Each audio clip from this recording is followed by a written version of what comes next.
तो ये सब अंतरंग ब्रज की लीलाएं हैं जो ठाकुर जी ब्रज में कर रहे हैं, आज तक भी है रही हैं। हमारे ब्रज में तो लीला बतामें कि एक गोपी रोज मक्खन निकारो करती गोवर्धन में, और मक्खन निकाल के मटकी में सजा के ले जाती मंदिर में, और मंदिर में ले जाके श्रीनाथ जी के सामने ढक्कन हटा के कहती, लाला दौरी गैया को मक्खन निकालो मैंने दूध पे, आजा खावे आजा। ठाकुर जी के सामने जाकर के ठाकुर जी को प्रलोभन दे रही है मक्खन को। एक दिन आएगा, 2 दिन आएगा, 5-6 दिन आएगा। एक दिन जाके मैंने ठाकुर जी थी, लाला मुझे लगे अब तुम्हें वो बल बचो ना है जैसे द्वापर में हो। द्वापर में तो गोपी निकालती तो कुछ सुगंधी आ जाती तो भग जा तो लेवे, मैं तो को आके दिखाई के जाऊं कि मेरे घर में मक्खन धरो तो आवे ही ना है।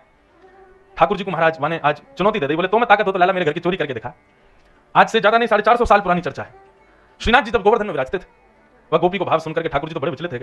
कुम्मनदास जी गए, कुम्मनदास जी ठाकुर जी की राग सेवा कर रहे। इतने में श्रीनाथ जी बड़े दुखी से दिखाई दिए तो कुम्मनदास जी ने गाते गाते पूछ ली, जय जय कहा हो, इतने उदास कैसे बैठे हो? बोले मुंह में पानी आ रहा हूं मेरे। बोले मुंह में पानी? अरे 8-8 बार भोग लगे तब तुम्हारा पेट ना भरे, जीव सांस ना मिले। ठाकुर जी खाते ही रहो सुबह से शाम तक, उठते पट दूध पियो, उठते ही तो दूध पीएंगे, लड्डू खाएंगे।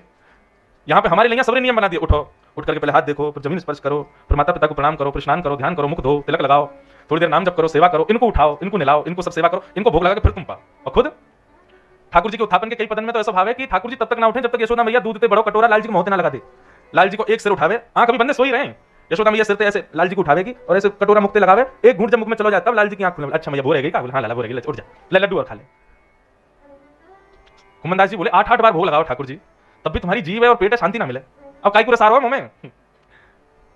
ठाकुर जी बोले कुम्मना एक गोपी आवे और पीछे तो मटकी में धरे मक्खन को मुंह को ऐसे दिखा दिखा के लालच देके जावे, मुंह को लाला तुम्हें ताकत हो तो चोरी करके दिखा। मेरा तो मन आ गया है। कुम्मनदास जी कौन पे, मक्खन पे कि गोपी पे? बोले गोपी तो बड़ी बूढ़ी है, आपको मक्खन बहुत बढ़िया। देखो भैया ये ब्रज की लीला है, यहाँ परब्रह्म नहीं है, यहाँ ईश्वर नहीं है, जगत नियंता नहीं है, यहाँ तो ऐसी ऐसी लीला है महाराज, जैसे ऐसे पद हैं आप सुन ले तो सिर पकड़ी बैठ जाओ, बोले भगवान है? बोले हाँ ये भगवान है को। और मेरा तो बड़ा मन करे वाके घर जाके वाके मक्खन चुराई आऊं मैं। कुम्मनदास जी बोले द्वापर युग नहीं है ये, कल युग है, ऐसी मार गलेगी ठाकुर जी, सभी ठकुराई रखी रह जाएगी आपकी। श्रीनाथ जी बोले ना है, मेरा तो मन कर रहा है, मैं तो जाऊंगा चोरी करवे। सखान को भाव का है बंधु, ये अष्ट सखा जो है ये ठाकुर जी की स्मृति तो पूरी करते हैं, जो उनके मन में आ जाए वो पूर्ण करना इनको काम है। कुम्मनदास जी बोले करनो कैसे है? बोले वो हम पे छोड़ दे, हम सब बता देंगे, योजना पूरी बनी भैया, बस एक साथी की जरूरत है, तू मिल गो मुझको। कुम्मनदास जी बोले बड़ा बड़ा आदमी हो भैया, मुझ पे चोरी पूरी ना हो। ठाकुर जी बोले तू मुंह पे छोड़ दे, बस फुर्ती रखियो, सब करवा दूंगा मैं। कुम्मनदास जी बोले कैसे करना बताओ? बोले रात्रि में जैसी शयन आरती हुए मंदिर की, शयन आरती के बाद गोसाई जी कपाट बंद करके चले जाएंगे, सो पीछे की खिड़की पे आ जाइयो और वह खिड़की से मैं उतर के तेरे कंधा बैठ के चल दूंगा, ठीक है? रात्रि में शयन आरती हुई, मंदिर बंद हो गया, गोसाई जी आदि परिकर सब चले गए मंदिर से, तब चुपचाप कुम्मनदास जी आए और आकर के मंदिर के पीछे जहां गर्भगृह है वहीं खिड़की के नीचे आके खड़े हो गए। इतने में ही बंधु मैं तो कभी चिंतन करता हूं इस लीला का, मेरे रोंगटे खड़े हो जाते हैं, कितने कितने प्रिय हैं लाल जी। खिड़की में से ठाकुर जी पधारे बाहर, मुकुट धारण किया है सिर पर। रात्रि में ठाकुर जी 2 माल पहनते हैं, अच्छा 2 माल का कितना सुंदर भाव। रात्रि में ठाकुर जी सारा श्रृंगार उतारते थे, 2 माल पहन के सोते हैं। 2 माल का मतलब क्या है? किशोरी जी की दोनों भुजा ठाकुर जी के माने आलिंगन कर रखो है श्री जी ने, वहां को गले से लगा के फिर ठाकुर जी 2 माल के भाव से, ठाकुर जी का एक एक श्रृंगार के पीछे भाव। आज पीली पाग पहनी है तो या को मतलब सूरदास जी की याद आ रही है ठाकुर जी को। आज कौन सा रंग हो गया मैं भूल गो, फिरोजी वस्त्र धारण किए तो ठाकुर जी कृष्णदास जी को याद कर रहे हैं। आज कितनी माला पहनी है ठाकुर जी ने, वाकई भी सब भाव है, एक एक चीज। केवल श्रृंगार करके हमको लुभावे को खड़े ना हो ठाकुर जी, ठाकुर जी कोई लीला का स्मरण करके श्रृंगार कराते हैं। ये तो हमने अपने ठाकुर जी की सेवा में देखो, हमारे लाल जी 2 रूप धारण करते हैं, एक तो जगन्नाथ भेष और एक श्री जी को भेष, और इन दोनों भेषों को ठाकुर जी तब तक धारण नहीं करेंगे जब तक आप उनको पद नहीं सुना। जगन्नाथ भेष में तो जब तक श्री जी का विरह नहीं सुनाओगे ठाकुर जी को तब तक जगन्नाथ बनते ही नहीं है। विरह स्वरूप है ना जगन्नाथ जी का। हमारे संग देखो अभी प्रत्यक्ष विराज नहीं जगन्नाथ जी, बड़े मधुर लाल जी हैं भैया, ये भी हमारे लाल जी के सब सखा हैं। तो जगन्नाथ जी को जो ऐसा स्वरूप है ना, हाथ नहीं, पांव नहीं, मुख भी ऐसा, ये विरह का स्वरूप है। श्री जी के विरह में ठाकुर जी ऐसे है। हम अपने लाल जी को जब जगन्नाथ जी बनाते हैं, जब तक श्री जी का विरह नहीं सुनाओगे ठाकुर जी को तब तक वो जगन्नाथ बनते ही नहीं, उन्हें नेत्र धारण करेंगे ही नहीं जगन्नाथ जी जैसे। कितने प्रत्यक्ष ठाकुर जी। तो ठाकुर जी निकल के आए जंगला में से, कुम्मनदास के कंधा पे जाके बैठ गए। चल कुम्मना, बोले कहां को चलना? बोले सीधा चल, सीधा चल, आगे तो दाएं मुड़ जा। बोले हाँ सीधा चल, यहाँ तो बाएं मुड़ जा। कुम्मनदास जी बोले तुमको भी है बाकी? हाँ। बोले अरे वो सखी आके मुझको रोज मारा और बताई जाती मेरे घर कहाँ है, मुझको सब याद है।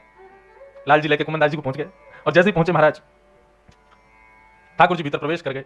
भीतर प्रवेश करके ऊंचे छींके पे मटकी लटकी लाल जी कुम्मनदास जी के ऊपर खड़े गए। कुम्मनदास जी ने चरण पकड़ लिए। ठाकुर जी छींका में बढ़िया मक्खन निकाले, मक्खन निकाल के चाटे और वही मक्खन को लेकर के नीचे कुम्मनदास जी के मुख में दे रहे हैं अपने हाथन से।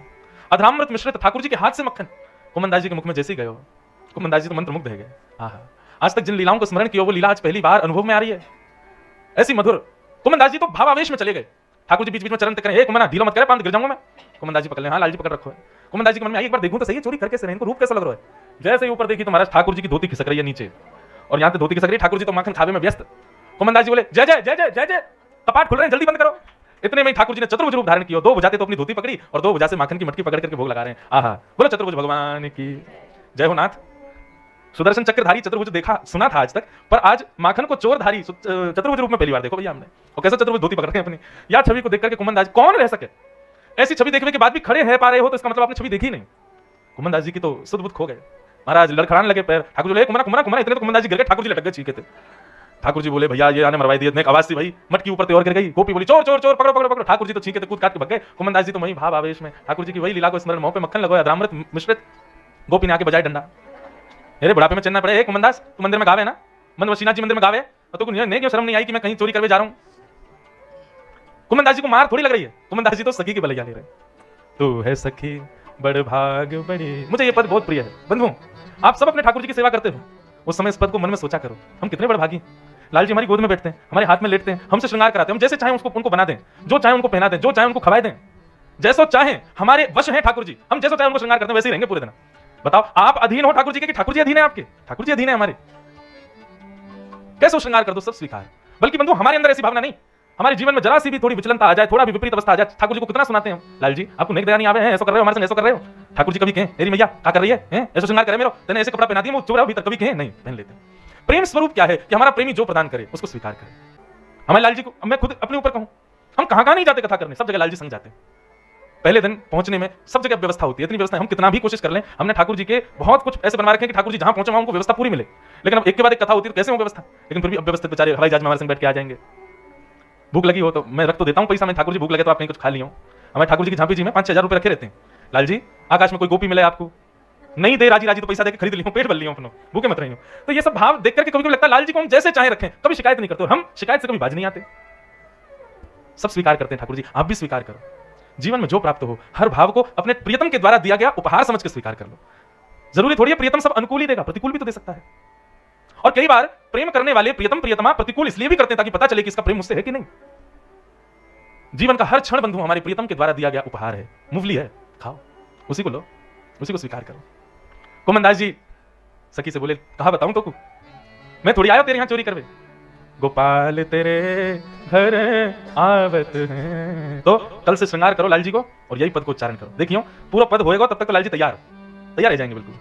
तू अपनो श्रृंगार करत है, तू अपनो श्रृंगार करत है, दर्पण हाथ दिखावत है, दर्पण हाथ दिखावत है। तू है सखी बड़ भाग बड़ी, गोपाल तेरे घर आवत है। तू है सखी बड़ भाग बड़े, गोपाल तेरे घर आवत है। हाँ निज कर गूथ सुमन के गजरा, निज कर गूथ सुमन के गजरा, निज कर तो है पहरावत है, निज कर तो ये पहरावत है। अभी कथा चल रही थी तो एक विषय मन में आया, हमारे वृंदावन के रसिक जनों को देखो आप, उनका पहनाव उड़ाव श्रृंगार सब कितना साधारण होता है। ज्यादा से ज्यादा श्रृंगार के रूप में ब्रजरज लगा लेंगे, चंदन घिसके लगा लेंगे, तिलक लगा लेंगे। सामान्य संसार के लोगों के लिए वो श्रृंगार नहीं है, परंतु हमारे ब्रज के सब रसिक जन इतने सामान्य क्यों रहते हैं, ताकि हमारी सामान्यता को देख के कभी श्री जी को दया आ जाए और लाडली लाल आकर के हमारा श्रृंगार करें। इसलिए वृंदावन जाके जो स्वयं अपना श्रृंगार कर लेते हैं ना, बहुत बड़े भाव से वंचित हो रहे हो आप। केवल वैष्णव तिलक धारण करो और साधारण ही विचरो। हमारे हरिदासी परंपरा के वैष्णव महात्माओं को देखो, कभी तटिया स्थान जाओ, वहां पे गुदरी पहन के रहेंगे, धोती रहेगी। एक बालक हमारे संग रहते हैं, आए नहीं आ तो 3 ही हमारे गंधर्व जन आए, एक बालक संग रहते हैं, उनको कभी देखो आप कैसे केवल ब्रजरज लगाए साधारण से वस्त्र पहने घूमते हैं। क्यों? हमको भी देख लो, हम कौन से ज्यादा टिप टॉप है, हम भी साधारण ही है, सफेद धोती सफेद बगलबंदी, ये भी पटका हमारा नहीं, इन्होंने दिया है। हम पे भी जो है वो भी सब दिए गए, हमने एक पटका आज तक नहीं खरीदा। हम बस इतना देख लेते हैं कि दोनों मिल जाए, रंग मिल गए पहन चलो, इससे ज्यादा कोई श्रृंगार नहीं। कई बार तो मैं दोपहर में कभी नींद लग जाए, वैसे लगती नहीं, लग जाए तो मैं वैसे ही उठ के बाल काट के पहुंच जाता हूं कथा में। लोग आके महाराज जी मुंह तो धो लो, मैंने काई को कथा सुनानी है चलो। क्यों? सामान्य साधारण रह करके भगवत चर्चा गाओगे, कभी श्री जी को मन कर गया ना तुमसे रीझ गई तो वही आके तुम्हारा श्रृंगार करें। हम काई को अपना श्रृंगार करें? हमने अपना रूप हमारे छोड़ रखो कि लाल जी आओ श्रृंगार करो। मीरा भाई कभी श्रृंगार नहीं करती, जिन वेशा मारो सांवरो रीझ है, मैं सोही वेश धरूंगी। कहो तो कुसुमल साड़ी रंगाऊं, कहो तो भगवा भेष, कहो तो मोतियन मांग भराऊं, कहो छिटकावा केश। मीरा भाई फिर भी बहुत सुंदर दिखती। क्यों? लाल जी श्रृंगार करते थे मीरा भाई का। निज कर गूथ सुमन के गजरा, अपने हाथ पहरावत हैं, तू है सखी बड़ भाग बड़ी, गोपाल तेरे घर आवत। ऐसे लाल जी